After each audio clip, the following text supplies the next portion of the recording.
চীনের সাথে সামরিক সখ্যতা বাড়ছে বাংলাদেশের। বেইজিং সফরে 20টি J-10CE যুদ্ধবিমান কেনা ফাইনাল করে আসবেন তারেক রহমান।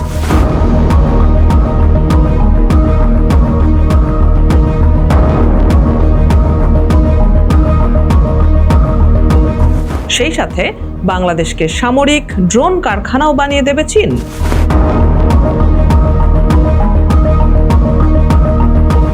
কি মনে করছেন আমেরিকা চুপ করে বসে এসব দেখে যাবে শুধু? একদমই না। আমেরিকা এখন কড়া নজর রাখছে তারেক রহমানের চীন সফরের উপর।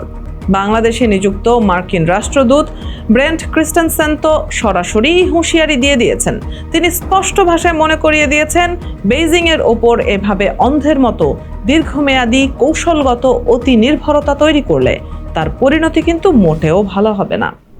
কি করবে আমেরিকা যদি সামরিক খাতে বাংলাদেশ চীনের উপর নির্ভরশীল হয়ে পড়ে? বুঝলাম চীনের সাথে বেশি না ঘেঁষতে আমেরিকা বাংলাদেশকে সতর্ক করে দিয়েছে, কিন্তু শুধু মুখের কথায় কি কাজ হয়? আমেরিকা খুব ভালো করেই জানে চীনকে ঠেকাতে হলে পাল্টা লোভনীয় প্রস্তাব দিতে হবে। তাই তারা ঢাকার টেবিল গরম করতে নিয়ে এসেছে এক বিশাল এবং আগ্রাসী সামরিক প্যাকেজ। চীন যেখানে যুদ্ধ বিমান দিচ্ছে, আমেরিকা সেখানে দিতে চাইছে তাদের বিশ্বখ্যাত F/A-18 সুপার হর্নেট যুদ্ধ বিমান এবং অ্যাপাচি অ্যাটাক হেলিকপ্টার।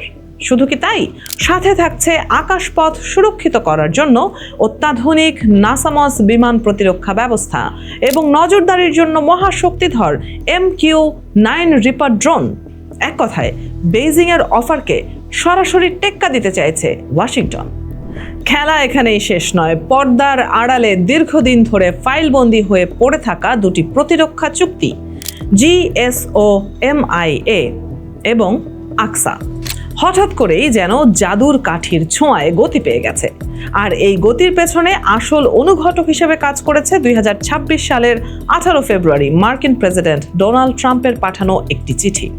প্রধানমন্ত্রী তারেক রহমানকে লেখা সেই অভিনন্দন বার্তাটি কিন্তু স্রেফ সৌজন্যমূলক কোনো চিঠি ছিল না, বরং তাতে ছিল প্রচ্ছন্ন এক তাগিদ।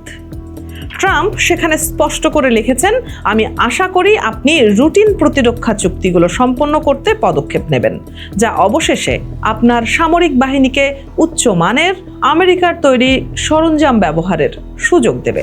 অর্থাৎ ট্রাম্প ঢাকাকে আকারে ইঙ্গিতে বুঝিয়ে দিয়েছেন, যদি আমেরিকার অত্যাধুনিক সামরিক প্রযুক্তি পেতে হয় তবে এই দুই চুক্তিতে সই করতেই হবে।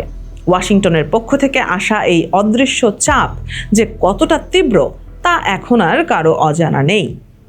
তবে বাংলাদেশের জন্য আসল মাথা ব্যথার কারণ হয়ে দাঁড়িয়েছে আমেরিকার এক নতুন চাল। ওয়াশিংটন এখন নিরাপত্তার হিসাব নিকাশের সাথে সরাসরি বাণিজ্য বা ব্যবসার সুযোগকে জুড়ে দিতে শুরু করেছে। সোজা কথায়, আমাদের নিরাপত্তা চুক্তি মানলে তবেই বাণিজ্যে ছাড় পাবে।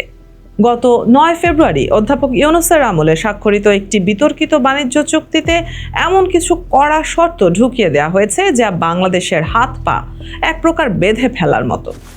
যেমন ধরুন, এই চুক্তির কারণে বাংলাদেশ এখন এমন কোনো দেশ থেকে পারমাণবিক রিঅ্যাক্টর সমৃদ্ধ ইউরেনিয়াম কিনতে পারবে না যাদেরকে আমেরিকা নিজের স্বার্থের জন্য হুমকি স্বরূপ মনে করে। বুঝতেই পারছেন, এর সরাসরি আঘাত গিয়ে পড়বে চীন কিংবা রাশিয়ার সাথে ভবিষ্যতের বড় বড় জ্বালানি চুক্তির ওপর।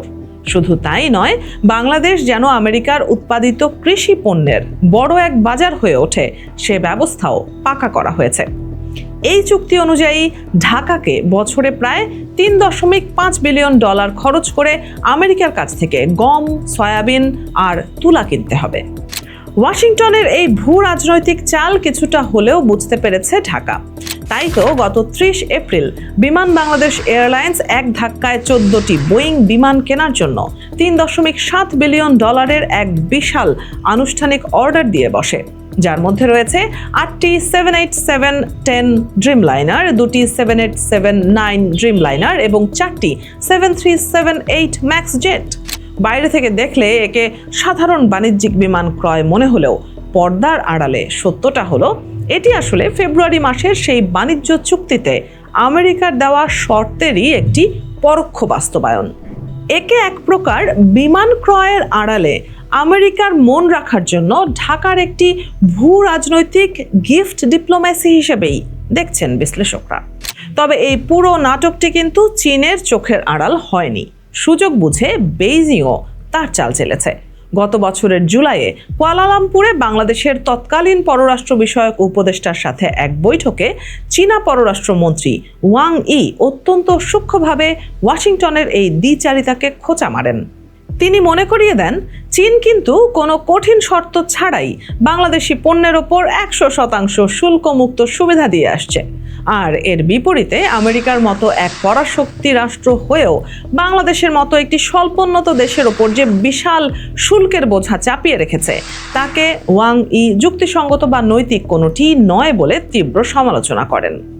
সব মিলিয়ে পরিস্থিতি এখন এমন এক জায়গায় এসে দাঁড়িয়েছে যেখানে বাংলাদেশ একদিকে চীনের সামরিক ও অর্থনৈতিক সাহায্যের হাত ধরতে চাইছে, অন্যদিকে আমেরিকার কড়া নজরদারি আর বাণিজ্যের শর্তের বেড়াজালে আটকে যাচ্ছে। এই ত্রিমুখী টানাপোড়েনে তারেক রহমান কিভাবে ভারসাম্য বজায় রাখেন, সেটাই এখন দেখার বিষয়।